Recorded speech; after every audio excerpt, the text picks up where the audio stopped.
Morning class આજે આપણે ભણશું special સેન્સમાં physiology of hearing. કાલે આપણે શું મળ્યા હતા સ્પેશિયલ સેન્સમાં? સૌથી પહેલું ઓર્ગન ઈયર, બરાબર. તો આપણે આજે કાલે ઈયરનું એનાટોમિકલ સ્ટ્રક્ચર જોઈ લીધું. આજે આપણે જોશું એની ફિઝિયોલોજી, બરાબર, એ કઈ રીતના વર્ક કરે છે. તો સૌથી પહેલા શું છે, તો every sound produce sound waves or vibrations in the air.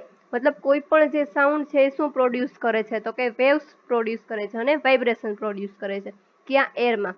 Which travel at about 332 metres per second. મતલબ કે જે સાઉન્ડ છે 332 મીટર પર સેકન્ડે ટ્રાવેલ કરી શકે છે.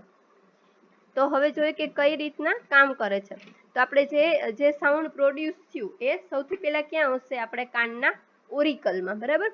તો ઓરિકલ firstly the sound waves come into auricle because its shape collect because of its shape. મતલબ કે જે ઓરિકલ છે એનો શેપ છે એના લીધે શું કરશે? Collect and concentrate the waves. મતલબ જેટલા પણ બહારથી જેટલા પણ સાઉન્ડ વેવ્સ આવે છે એને શું કરશે?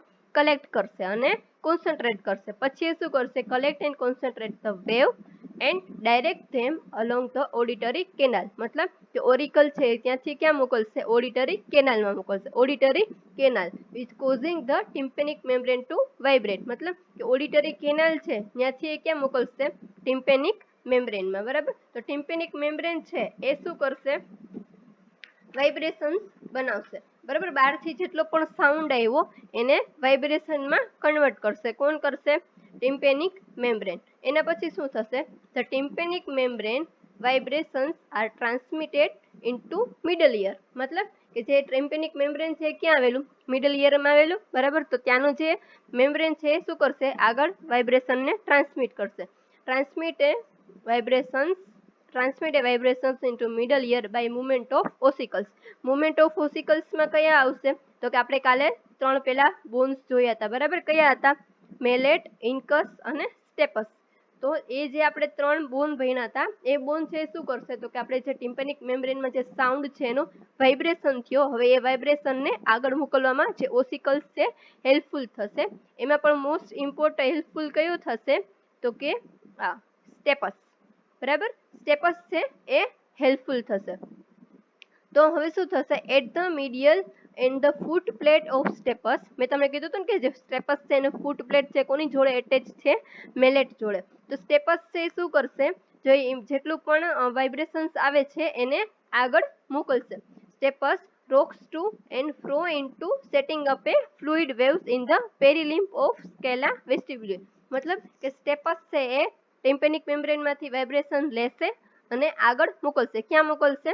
સ્કેલા વેસ્ટિબ્યુલાઈમાં. સ્કેલા વેસ્ટિબ્યુલાઈ છે એ શું છે? આપણું ઇનર ઇયર છે એનો કોક્લિયાનો ફર્સ્ટ પાર્ટ છે, બરાબર. તો જે વાઇબ્રેશન છે સ્ટેપસ છે ક્યાં મોકલશે? સ્કેલા વેસ્ટિબ્યુલાઈમાં. હવે શું થશે? Some of the force of these waves is transmitted along the length of scala vestibuli and scala tympani. મતલબ કે જે આપણે જે વેવ્સ છે, આપણો જેટલા વાઇબ્રેશન્સ છે એની જે ફોર્સ છે એના લીધે શું થશે? સ્કેલા વેસ્ટિબ્યુલાઈમાંથી ક્યાં ટ્રાન્સફર થશે? સ્કેલા ટિમ્પેનીમાં. But most of the pressure is transmitted into the cochlear duct. મતલબ કે જે મોસ્ટ ઓફ જે છે કે જેમાં ફોર્સ છે વધારે છે એ કોના દ્વારા ટ્રાન્સફર થશે? કોક્લિયર ડક્ટ દ્વારા. બાકીના જેટલા પણ વાઇબ્રેશન્સ છે કોના દ્વારા ટ્રાન્સફર થશે? Scala vestibuli and scala tympani. પછી શું થશે? The vibration of the basilar membrane and the stimulation of auditory receptor in the hair cells of spiral organ. મતલબ કે જે આપણું જે સ્કેલા ટિમ્પેની છે ને સ્કેલા વેસ્ટિબ્યુલર, સ્કેલા મીડિયા અને સ્કેલા ટિમ્પેની છે એની અંદર શું આવેલા હશે? હેર્સ આવેલા હશે. એ હેર સેલ્સ છે શું કરશે? તો કે જે વાઇબ્રેશન છે એને કલેક્ટ કરશે. વાઇબ્રેશનને કલેક્ટ કરી અને ક્યાં મોકલશે? રિસેપ્ટર દ્વારા બ્રેઇનમાં મોકલશે, બરાબર. The vibration of basilar membrane and stimulation of auditory receptor. મતલબ કે જે હેર સેલ્સ છે એમાં વાઇબ્રેશન આવશે એ શું કરશે? તો કે સ્ટિમ્યુલેશન કરશે. કોને? ઓડિટરી રિસેપ્ટરને. તો ઓડિટરી રિસેપ્ટર છે પછી શું કરશે? The nerve impulse generated pass to the brain in cochlear. મતલબ કે જે હેર સેલ છે શું કરશે? ઓડિટરી રિસેપ્ટર છે એને નર્વ્સમાં મોકલશે. તો જે નર્વ છે આપણી એ નર્વ કઈ? વેસ્ટિબ્યુલર કોક્લિયર. એ શું કરશે? બનાવશે. ઇમ્પલ્સ બનાવી અને ક્યાં મોકલશે? આપણે જે ઇયર છે ત્યાંથી લઈને બ્રેઇન સુધી. The nerve impulse generated pass to the brain in the cochlear portion of the vestibular nerve, મતલબ કે જે વેસ્ટિબ્યુલર નર્વ છે એ કોક્લિયર માંથી ઇમ્પલ્સ લઈ અને ક્યાં સુધી મોકલશે? બ્રેઇન સુધી. The vestibular cochlear nerve transmit the impulse to the auditory nucleus in the medulla, મતલબ કે જે આપણું કોક્લિયર છે એમાંથી ઇમ્પલ્સ લઈ અને હવે વેસ્ટિબ્યુલર કોક્લિયર નર્વ છે ઇમ્પલ્સને ટ્રાન્સફર કરશે. ક્યાં ટ્રાન્સફર કરશે? Vestibular cochlear nerve transmit the impulse to the auditory nucleus in the medulla, મતલબ આપણું જે બ્રેઇન છે એનું જે મેડ્યુલા છે એની અંદર ઓડિટરી ન્યુક્લિયસમાં ટ્રાન્સફર કરશે. હવે ત્યાં શું થશે? Where they synapse before they are conducted to auditory area in the temporal lobe of મતલબ કે સેરેબ્રમમાં પહોંચ્યા પહેલા એ ક્યાં જશે? મેડ્યુલામાં જશે. હવે મેડ્યુલામાં ગયું પછી છે શું થશે? Because some fibre crosses over in the medulla the other remain in the same side, મતલબ કે જે આપણો લેફ્ટ છે એ લેફ્ટ સાઈડ થી જશે અને રાઈટ ઇયર છે રાઈટ સાઈડ થી જશે. Because some fibers cross over in the medulla and other remain on the same side, the left and right auditory areas of the cerebrum receive impulses from both ears, મતલબ કે આપણું ear આપણું જે cerebrum છે left અને right areas છે એના જેટલા પણ ઇમ્પલ્સિસ છે એને કોણ રિસીવ કરશે? સેરેબ્રમ રિસીવ કરશે. ક્યાંથી? બંને ઇયર્સમાંથી.